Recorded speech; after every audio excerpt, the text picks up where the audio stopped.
Bonjour les premières STL. Nous avons vu dans la précédente leçon comment tenir compte des incertitudes lors d'un dosage par étalonnage pour exprimer la concentration avec son incertitude. Voyons aujourd'hui ce qu'il en est des dosages par titrage colorimétrique. Commençons par quelques rappels. Un dosage par titrage consiste à déterminer la concentration d'une espèce chimique en solution, c'est le réactif titré, en la faisant réagir avec un réactif titrant. Un dosage par titrage colorimétrique consiste à suivre l'évolution du dosage en observant un changement de couleur brutal au moment de l'équivalence.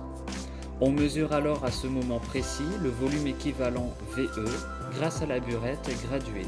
Enfin, on applique la formule mathématique qui s'applique à l'équivalence, à savoir pour une équation générale AA plus BB donne CC plus DD, C1 fois V1 sur A est égal à C2 fois VE sur B. La concentration recherchée, C1, s'obtient donc en appliquant la formule suivante. C1 est égal à C2 fois VE sur B fois A sur V1.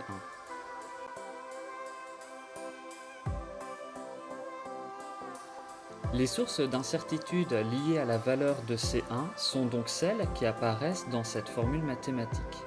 En effet, la concentration du réactif titrant, C2, possède une incertitude, elle-même liée à la façon dont a été réalisée cette solution. Le volume équivalent, VE, possède une incertitude liée au matériel utilisé pour le mesurer, à savoir la burette graduée. Enfin, le volume de solution titrée, V1, possède également une incertitude liée au matériel utilisé pour mesurer ce volume.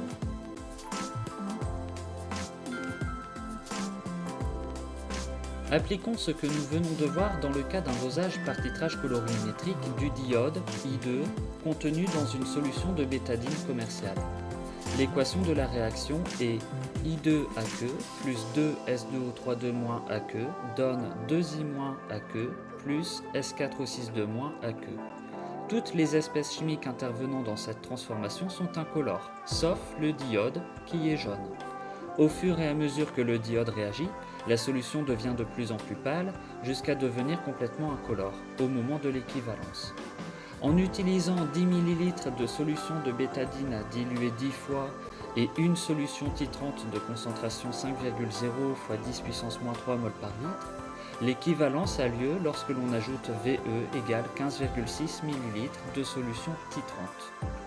On en déduit la concentration du réactif titré de la façon suivante. C1 est égal à C2 fois VE sur B fois A sur V1, qui est égal à 5,0 fois 10 puissance -3 fois 15,6 fois 10 puissance -3 sur 2 fois 1 sur 10 puissance -3, ce qui nous donne 3,9 fois 10 puissance -3 mol par litre.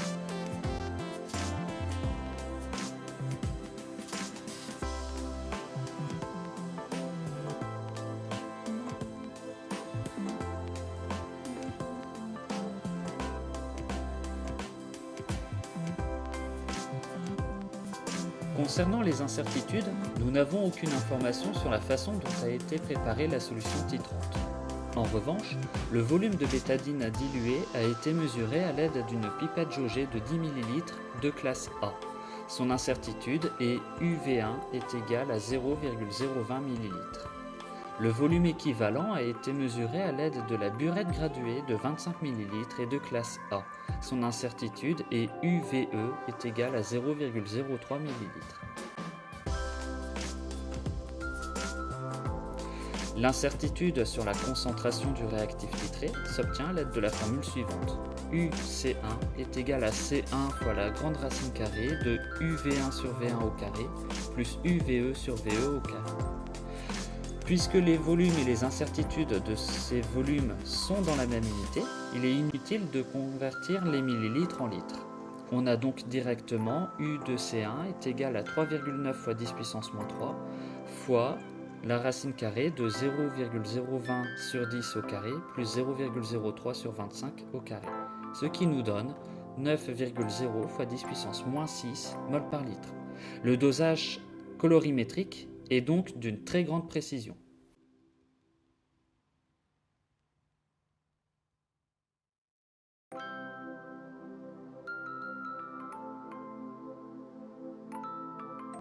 Attention, il ne faut pas oublier que nous avons utilisé une solution diluée pour réaliser ce dosage. Il faut donc multiplier cette valeur par le facteur de dilution, à savoir D est égal à 10,0. Cependant, la dilution implique inévitablement une incertitude, liée à l'utilisation de la pipette et à la fiole jaugée ayant permis de réaliser la dilution. Nous avons utilisé une pipette graduée de 5,0 ml de classe A, son incertitude est de 0,030 ml. La fiole jaugée était une fiole de 25,0 ml de classe A, son incertitude est de 0,04 ml. Le facteur de dilution D se calcule par le rapport du volume de la fiole par celui de la pipette. Son incertitude est donc U de D est égal à D fois la grande racine carrée de UV fiole sur V fiole au carré plus UV pipette sur V pipette au carré. En remplaçant ces termes par leurs valeurs respectives, nous obtenons U de D est égal à 0,06.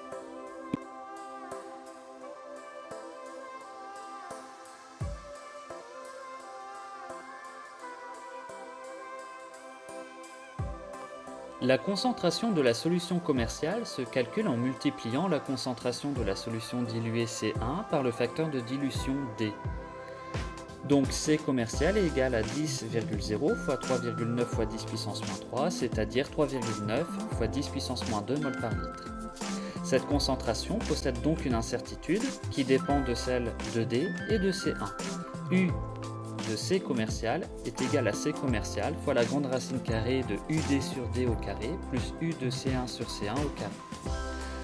En remplaçant ces termes par leur valeur, on obtient U de C commercial est égal à 2,5 fois 10 puissance moins 4 mol par litre.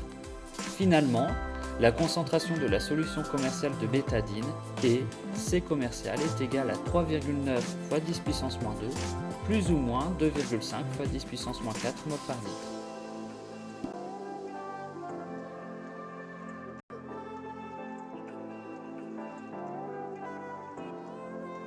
Nous verrons dans une prochaine leçon la méthode pour déterminer l'incertitude sur une concentration lors d'un dosage par titrage pH métrique. En attendant, je vous souhaite bon courage et je vous dis à bientôt.